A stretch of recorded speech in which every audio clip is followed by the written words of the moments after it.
shelf space, whether it is retail shelf space or virtual, such as the iPhone Top 10 or mobile deck. And the split second that a consumer will spend on your product will make the difference between the purchase or not of your product. And so a brand here is a way of having vested trust, goodwill, which has been built with, usually really significant marketing budgets over time to encourage that decision at the point of sale. I think that role is not going to play out on social networks for this very simple reason that there is no shelf space. And the way that products get distributed is by an invitation, personalized by your best friend in your inbox. It doesn't get much more. The trust relationship is already pre-established from your friendship rather than relying on the brand. So what role will brands play then? I think Eric mentioned it.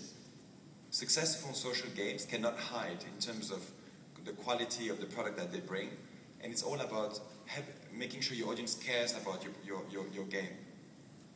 Well, if you look at the challenge for social game, it's to get to the next billion user.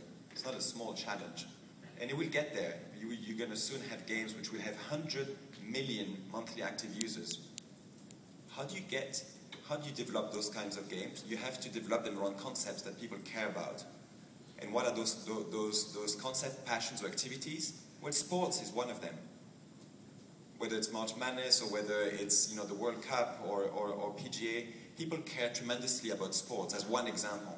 And sports are in turn embodied as brands. And EA has dominated a lot of platforms based on those sport brands, from Madden to FIFA to NBA to other types of titles. And so I do think that in some areas, not only do you need a high quality product, that's a given, but you also need to be able to tie an offline trend and bring it into the online world. Or rather, the opposite, you need to create an online product and bring it to an offline trend.